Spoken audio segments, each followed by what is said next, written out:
สวัสดีครับท่านผู้ฟังที่รักทุกท่านค่ำคืนนี้อากาศข้างนอกดูจะครึ้มพิกลนะครับลมกระโชกแรงจนเสียงใบกล้วยข้างบ้านผมไหวระริกฟังดูแล้วชวนให้ระลึกถึงเรื่องราวหนึ่งที่ผมเพิ่งได้ฟังมาเรื่องที่ผมจะหยิบยกมาเล่าในวันนี้ผมได้ฟังมาจากปากของเพื่อนรุ่นน้องคนหนึ่งที่ชื่อก้องชายหนุ่มวัยทำงานยุคใหม่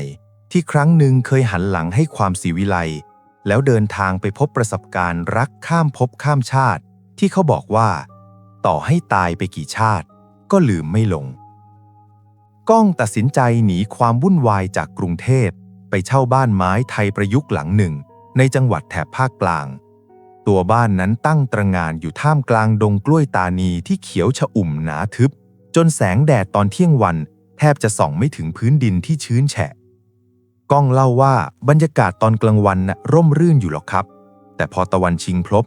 เงาตะคุ่มของกอกล้วยที่สั่นไหวไปมามันดูเหมือนคนยืนเรียงรายกันอยู่นับร้อยนับพันความเงียบปนสยองมันเริ่มคืบคลานเข้ามาพร้อมกับเสียงแมลงกลางคืนที่กรีดร้องประหนึ่งจะเตือนผู้มาเยือนคืนแรกที่เข้าไปอยู่ก้องเล่าว่าเขารู้สึกเหมือนมีสายตาคู่หนึ่งคอยจ้องมองตามหลังอยู่ตลอดเวลาไม่ว่าเขาจะเดินไปทางไหนความรู้สึกเย็นเยือกที่แผ่นหลังมันชัดเจนเหลือเกินจนกระทั่งถึงเวลาที่โลกทั้งโลกหลับไหลท่ามกลางเสียงลมพัดเขาก็ได้กลิ่นหอมเย็นเหมือนดอกไม้ที่บานเฉพาะยามวิกาลกลิ่นนั้นมันหอมจนเย้ายวนประสาทหอมจนเขาต้องลืมตาขึ้นมามองท่ามกลางความมืดเชื่อไหมครับพี่ผมเห็นผู้หญิงคนหนึ่งยืนอยู่ตรงหน้าต่างเธอใส่ชุดไทยสีเขียวอ่อนนวลตาผ้าสบายพริ้วไหวเหมือนมีลมพัดแผ่วๆอยู่รอบตัวเธอผิวพรรณของเธอนั้นผุดผ่องราวกะละอองจันทร์ดวงตานั้นดำคลับและวาววับเป็นประกายเขียวมรกตในความมืดผมนี่ใจไปอยู่ที่ตาตุ่มเลยครับกะว่าจะโกยอ้าวหนีผีหลอกแล้วแต่นางฟ้าในคราบผีตนนี้กลับทำเรื่องที่ผมคาดไม่ถึงแทนที่จะหลอกให้หัวโกรนหรือทำหน้าตาสยดสยองเธอกลับเยื้องกลายมาด้วยท่าทีแช่มช้อยแล้วแกล้งเป่าลมเย็นจีเข้าที่ข้างหูของก้องจนเขาขนลุกไปทั้งตัวพอก้องสะดุ้งสุดตัวเธอก็หัวเราะคิกคักขำในท่าทางตลกของเขาเป็นเสียงหัวเราะที่ใสกังวานเหมือนระฆังศิลป์เธอไม่ได้มาเพื่อเอาชีวิตนะครับแต่เธอคือแม่นวลผีตานีสาวที่ขึ้นชื่อเรื่องความซุกซนและขี้เล่นเป็นที่สุดวันคืนผ่านไปจากความขยาดกลัวกลายเป็นความคุ้นเคยและแปลเปลี่ยนเป็นความผูกพันอย่างรวดเร็วก้องเริ่มชินกับการที่มีนวลนั่งอยู่ข้างๆเสมอเวลาเขาปั่นงานนวลจะชอบมาป่วนแบบน่ารัก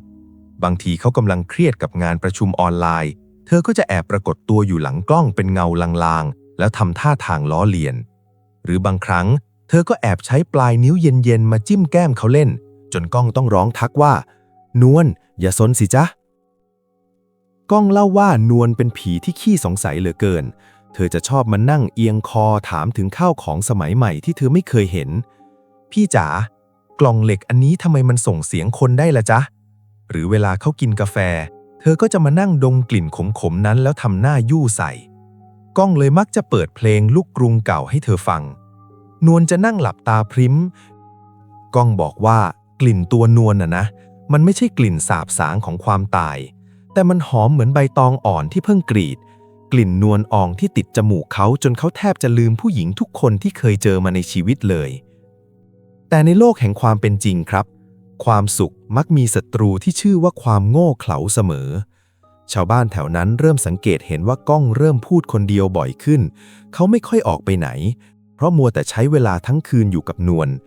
พวกเขาไม่ได้มองว่ามันคือความรักหรอกครับแต่มองว่ามันคืออาถรรพ์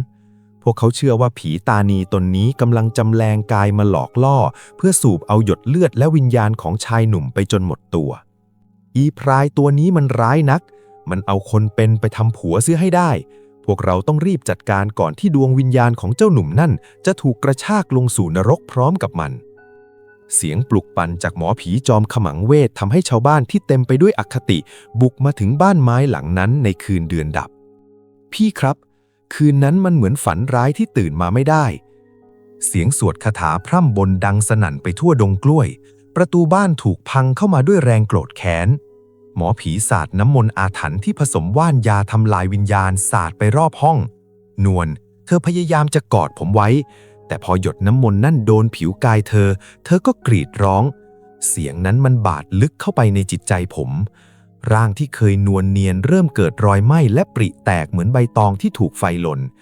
ผมพยายามกระโจนเข้าหาหมอผีเพื่อหยุดเขาแต่ผมกลับถูกชาวบ้านรุมลากตัวออกมาจนล้มครูดไปกับพื้นไม้นวลมองผมครับน้ำตาของเธอไหลเป็นทางสายสีเขียวดำแล้วเธอก็ฝืนยิ้มให้ผมรอยยิ้มที่เต็มไปด้วยความรักและความอภัยเธอกระซิบแผ่วๆว่าขอบคุณนะจ๊ะพี่ก้องขอบคุณที่รักคนอย่างน้องแล้วร่างของเธอก็สลายเป็นเพียงกลุ่มควันจางหายวับไปกับตาทิ้งไว้เพียงกลิ่นหอมเศร้าที่ติดอยู่ที่ฝ่ามือผมปกป้องเธอไม่ได้เลยพี่ผมปกป้องคนที่ผมรักไม่ได้เลยก้องเล่าเรื่องนี้จบด้วยน้ำตาที่ไหลอาบแก้มสลับกับเสียงสะอื้นครับก่อกล้วยตานีที่เคยเป็นวิมานของนวลถูกชาวบ้านรุมฟันจนขาดรุ่งริ่งไม่เหลือชิ้นดีทุกอย่างพังทลายลงเพียงเพราะความกลัวที่ไม่มีที่มาทุกวันนี้เขากลับมาอยู่กรุงเทพแล้วครับแต่เขาก็ยังคงเป็นก้องที่ใจสลายคนเดิมเขาบอกผมว่าทุกเช้าก่อนออกไปทำงานเขาก็ยังคงวางกล้วยน้ำว้าและดอกไม้สีนวลไว้ที่ขอบหน้าต่างพร้อมกับเปิดเพลงที่นวลชอบเบาๆเขาบอกว่ามันคือสิ่งเดียวที่ทำให้เขารู้สึกว่านวลยังคงวนเวียนอยู่ข้างๆในใจของเขาตลอดไปท่านผู้ฟังครับเรื่องราวนี้อาจจะสอนให้เราได้รับรู้ว่าบางครั้งสิ่งที่น่ากลัวกว่าผีก็คือความอคติของมนุษย์เรานี่แหละครับที่มักจะตัดสินความดีงามเพียงเพราะมันแตกต่างจากเรา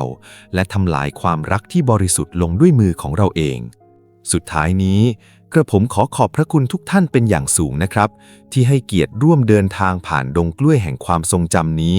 และรับฟังเรื่องราวอันเจ็บปวดแต่สวยงามของก้องกับนวลจนจบตอนขอบคุณที่อยู่เป็นเพื่อนกันจนจบความนะครับหวังว่าเรื่องเล่านี้จะช่วยให้เราหันมามองโลกด้วยหัวใจที่เปิดกว้างขึ้นขอบพระคุณจริงๆครับสำหรับค่ำคืนนี้และหลับฝันดีในอ้อมกอดของความรักราตรีสวัสดิ์ครับ